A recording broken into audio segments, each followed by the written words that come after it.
Hello everyone. आज हम गीता जी के 9वें अध्याय का अध्ययन करने वाले हैं, जिसमें श्री कृष्ण भगवान हमें दुखों से निकलने का तरीका समझाएंगे।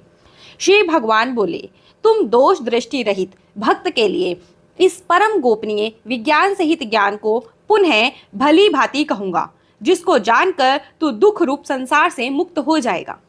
अगर आप लोग 9वें अध्याय तक पहुंच गए हो, इसका मतलब ये है कि आप उन भक्तों में हो जो भगवान में दोष नहीं निकालते हैं, मतलब दोष दृष्टि रहित भक्त हो।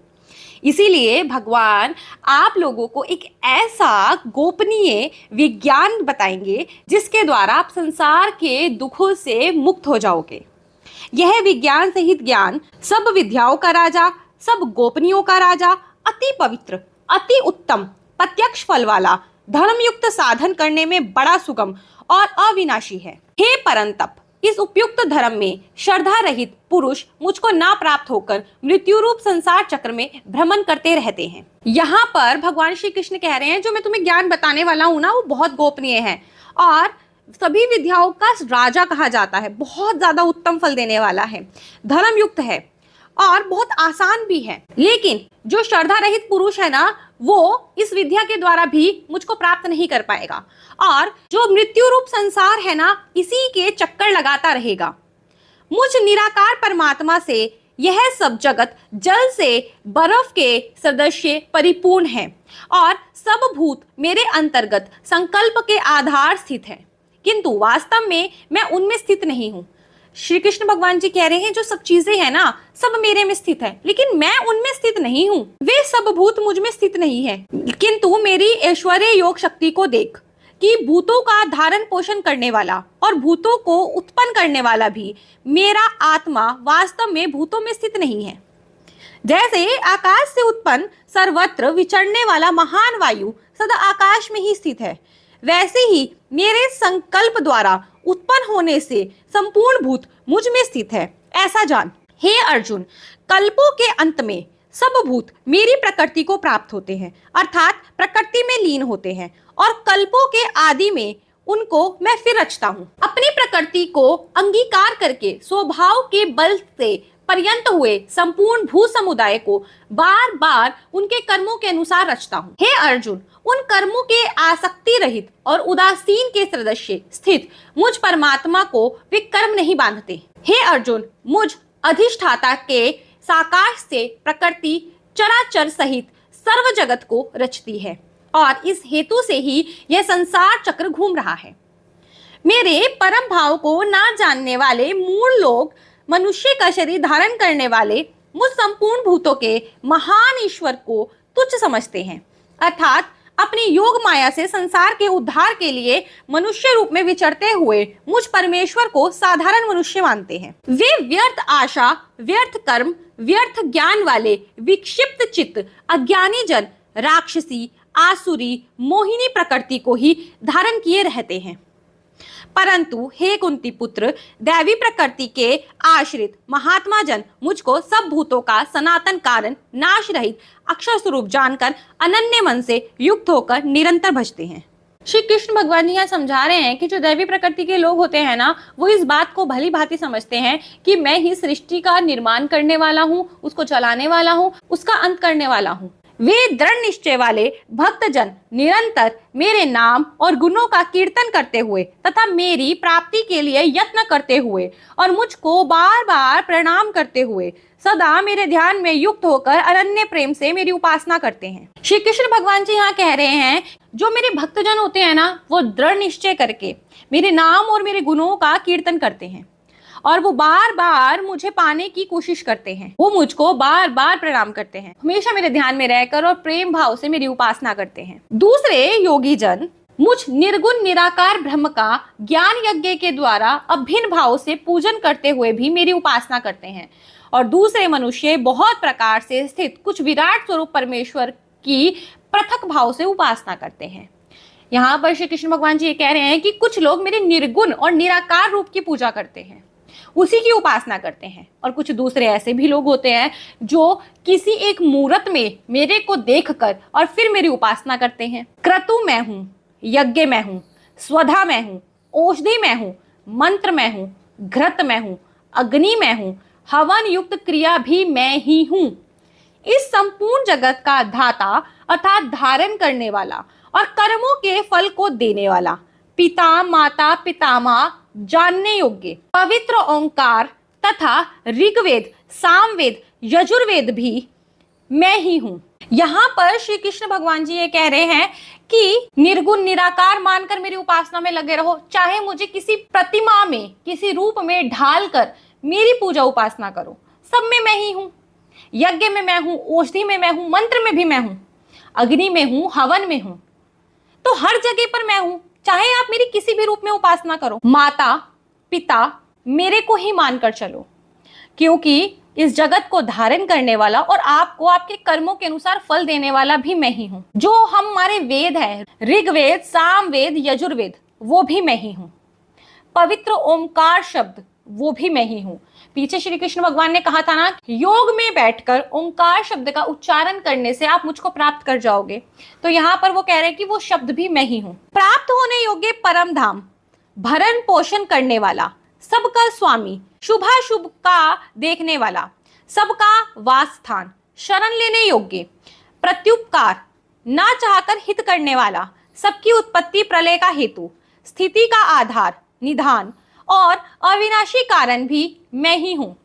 श्री कृष्ण भगवान जी कह रहे हैं कि मैं सबका भरण पोषण करने वाला हूं, सभी का स्वामी हूं, सभी को शुभ अशुभ कर्मों का फल देने वाला हूं, सबका निवास स्थान भी मैं ही हूं, शरण लेने योग्य भी मैं ही हूं, और आपके चाहने या ना चाहने से भी लोगों का हित करवाने वाला भी मैं ही हूं, उत्पत्ति करने वाला भी मैं ही हूं, और सृष्टि में प्रलय लाने वाला भी मैं ही हूं। मैं ही सूर्य रूप से तपता हूं, वर्षा का आकर्षण करता हूं और उसे बरसाता हूं। हे अर्जुन, मैं ही अमृत और मृत्यु हूं, सत असत भी मैं ही हूं। यहाँ पर श्री कृष्ण भगवान कह रहे हैं, मैं सूर्य के रूप में तपता हूं, मैं वर्षा को आकर्षित करता हूं, उसे बरसाता भी मैं ही हूं। मैं अमृत और मृत्यु दोनों हूं, सत्य और असत्य भी मैं ही हूं। तीनों वेदों में विधान किए हुए सकाम कर्मों को करने वाले, सोम रस को पीने वाले, पाप रहित पुरुष मुझको यज्ञों के द्वारा पूजकर स्वर्ग की प्राप्ति चाहते हैं। वे पुरुष अपने पुण्यों के फल रूप स्वर्गलोक को प्राप्त होकर स्वर्ग में दिव्य देवताओं के भोगों को भोगते हैं। श्री कृष्ण भगवान जी यहाँ पर उन लोगों की बात कर रहे हैं जो लोग वेदों के बताए हुए, शास्त्रों के बताए अनुसार विधि विधान से भगवान का पूजन करते हैं और स्वर्ग को प्राप्त करना चाहते हैं। श्री कृष्ण भगवान कहते हैं वो लोग अपने पुण्य कर्मों के द्वारा स्वर्ग लोक को प्राप्त करते हैं, दिव्य सुखों को भोगते हैं जिनको वो पाना चाहते हैं। वे उस विशाल स्वर्ग लोक को भोगकर पुण्य श्रीन होने पर मृत्यु लोक को प्राप्त होते हैं।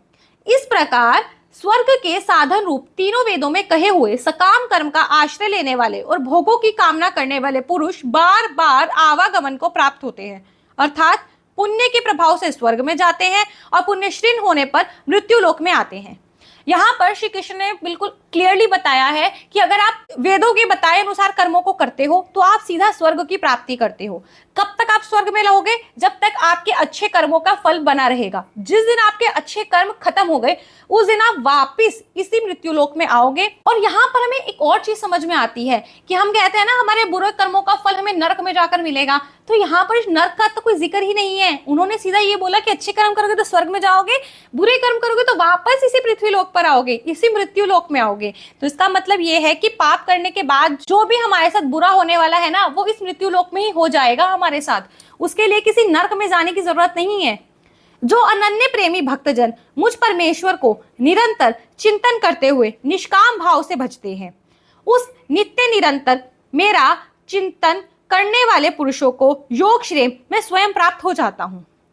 श्री कृष्ण भगवान जी कहते हैं जो अनन्य प्रेम से बस मेरे को ही भजते रहते हैं, मेरे बारे में ही सोचते रहते हैं, मैं उन पुरुषों को खुद प्राप्त हो जाता हूं, मैं खुद उनके पास चला जाता हूं। हे अर्जुन, यद्यपि श्रद्धा से युक्त जो सकाम भक्त दूसरे देवताओं को पूजते हैं वे भी मुझको ही पूजते हैं, किंतु उनका वह पूजन अविधि पूर्वक अर्थात अज्ञान पूर्वक है, क्योंकि संपूर्ण यज्ञों का भोक्ता और स्वामी भी मैं ही हूं, परंतु वे मुझ परमेश्वर को तत्व से नहीं जानते, इसी से गिरते हैं अर्थात पुनर्जन्म को प्राप्त होते हैं।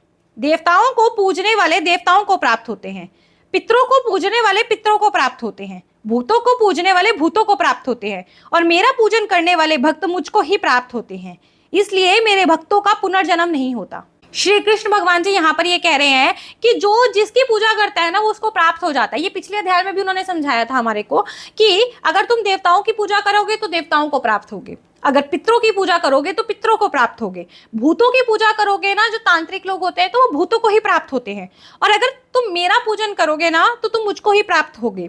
इसलिए जो श्री कृष्ण के भक्त होते हैं ना उनका दोबारा जन्म नहीं होता। यहाँ पर भक्त उनकी बात कर रहे हैं जो रियल में भगवान जी के भक्त हैं, जो दिखावा करते हैं ना, यहाँ उनकी बात तो बिल्कुल भी नहीं हो रही है। यहाँ पर सिर्फ भगवान जी के सच्चे भक्तों की बात हो रही है जो अपनी भक्ति को छिपा के रखते हैं, क्योंकि भगवान की भक्ति एक ऐसी भक्ति है जिसको जितना ज्यादा तुम दिखावा करोगे ना उतना ज्यादा वो क्षीण होती जाएगी, कम होती जाएगी। इसलिए आप भगवान की पूजा कैसे करते हो, आप कितना नाम जप करते हो, ये आपको लोगों को प्रूव करने की जरूरत नहीं है कि आप अपने तक सीमित रखो। बस आप अब लोगों को साधन बता सकते हो कि आप इस प्रकार से पूजा करते हो और वो भी इस प्रकार से करे, तो आप अपने धर्म का, अपनी चीजों का प्रचार कर रहे हो, ना कि तुम कोई दिखावा कर रहे हो। जो कोई भक्त मेरे लिए प्रेम से पत्र, पुष्प, फल, जल आदि अर्पण करता है, उस शुद्ध बुद्धि निष्काम प्रेमी भक्त का प्रेम पूर्वक अर्पण किया हुआ वह पत्र पुष्प आदि भी मैं सगुण रूप से प्रकट होकर प्रीति सहित खाता हूँ। श्री कृष्ण भगवान ये कह रहे हैं कि अगर जो मेरे सच्चे मन से मेरी पूजा करता है, सच्चे मन से, चाहे वो मुझे पत्र चढ़ाए, चाहे मुझे फूल चढ़ाए, चाहे फल चढ़ाए, इवन जल भी चढ़ाता है ना, तो मैं सगुण रूप से प्रकट होकर उन्हें प्रेम सहित खाता हूँ। हे अर्जुन, तू जो कर्म करता है, जो खाता है, जो हवन करता है, जो दान देता है, जो तप करता है, वह सब मेरे अर्पण कर। तुम जो भी काम करते हो, जो भी खाते हो, जो भी पूजा करते हो, जो भी दान देते हो, सिर्फ भगवान को अर्पित करते रहो। इस प्रकार जिसमें समस्त कर्म मुझ भगवान के अर्पण होते हैं, ऐसे संन्यास योग से युक्त चित्त वाला तू शुभाशुभ फल रूप कर्म बंधन से मुक्त हो जाएगा और उसमें मुक्त होकर मुझको ही प्राप्त होगा। अगर आप सब कुछ भगवान को अर्पित करके फिर करते हो ना, तो आप मुक्ति को प्राप्त कर जाते हो। मैं सब भूतों में संभाव से व्यक्त हूँ, ना कोई मेरा अप्रिय है ना ही प्रिय है, परंतु जो भक्त मुझको प्रेम से भजते हैं वे मुझ में हैं और मैं भी उनमें प्रत्यक्ष प्रकट हूँ। श्री कृष्ण भगवान जी ये कह रहे हैं कि जो लोग ना मेरे को प्रेम से भजते हैं ना, उनमें मैं हूँ और वो मुझ में है। यदि कोई अतिशय दुराचारी भी अनन्य भाव से मेरा भक्त होकर मुझको भजता है तो वह साधु ही मानने योग्य है, क्योंकि वह यथार्थ निश्चय वाला है, अर्थात उसने भली भांति निश्चय कर लिया है कि परमेश्वर के भजन के समान अन्य कुछ भी नहीं है। अगर कोई इंसान दुराचारी भी है, बुरा इंसान भी है, लेकिन उसने निश्चय करके भगवान को अपना लिया है, वो भगवान को भजने लगा है, तो इसका मतलब ये है कि वो भी एक अच्छा इंसान बन चुका है, क्योंकि परमेश्वर के भजन के समान अन्य कुछ भी नहीं होता है। वह शीघ्र ही धर्मात्मा हो जाता है और सदा रहने वाले परम शांति को प्राप्त होता है। हे अर्जुन, तू निश्चय पूर्वक सत्य जान कि मेरा भक्त नष्ट नहीं होता। श्री कृष्ण भगवान जी यहाँ पे बोल रहे हैं कि इस बात को सत्य समझो, जो इंसान मेरा भक्त है ना वो कभी भी नष्ट नहीं होता है। हे अर्जुन, स्त्री, वैश्य, शूद्र और पाप योनि, चांडाल आदि जो कोई भी हो, वे भी मेरे शरण होकर परम गति को ही प्राप्त होते हैं। फिर इसमें कहना ही क्या है, जो पुण्यशील ब्राह्मण, राष्ट्रीय भक्तजन और मेरी शरण होकर परम गति को प्राप्त होते हैं। इसलिए तू सुख रहित और क्षणभंगुर इस मनुष्य शरीर को प्राप्त होकर निरंतर मेरा ही भजन कर। श्री कृष्ण भगवान ये कह रहे हैं कि दुनिया में कोई भी हो, अगर वो मेरी शरण में आ गया है ना, तो वो परम गति को ही प्राप्त होगा। इसलिए तू सुख रहित और क्षणभंगुर इस मनुष्य शरीर को प्राप्त होकर निरंतर मेरा ही भजन कर। मुझ में मन वाले हो, मेरा भक्त बन, मेरा पूजन करने वाला हो, मुझको प्रणाम कर। इस प्रकार आत्मा को मुझ में नियुक्त करके मेरा परायण होकर तू मुझको ही प्राप्त होगा। आज के अध्याय में हमने सीखा कि आप जिसकी पूजा करते हो आप उसी को प्राप्त होते हो। देवताओं की पूजा करते हो तो देवताओं को प्राप्त होते हो, पितरों की पूजा करते हो तो पितरों को प्राप्त होते हो, अगर भूतों की पूजा करते हो तो भूतों को प्राप्त होते हो। लेकिन अगर आप श्री कृष्ण की पूजा करते हो तो आप श्री कृष्ण को ही प्राप्त होते हो और बार बार इस जन्म मरण के चक्कर से छूट जाते हो, क्योंकि जो श्री कृष्ण का सच्चा भक्त होता है ना, उसको बार बार जन्म नहीं लेना पड़ता। आज हमने ये भी सीखा कि तीनों वेदों में, ऋग्वेद में, सामवेद में और यजुर्वेद में बताए हुए कर्म कांडों के अनुसार अगर आप भगवान की पूजा करते हो तो आप स्वर्ग को प्राप्त कर सकते हो। लेकिन जब आपके अच्छे कर्मों का फल खत्म हो जाएगा, उस दिन आप वापस इस मृत्यु लोक में ही आ जाओगे। हम जो भी खाते हैं, जो भी पीते हैं, जो भी काम करते हैं, उन सब को भगवान को अर्पित करके चलो, तो हम इस पाप से मुक्त हो जाते हैं और ईश्वर की प्राप्ति के मार्ग को आसान बना पाते हैं।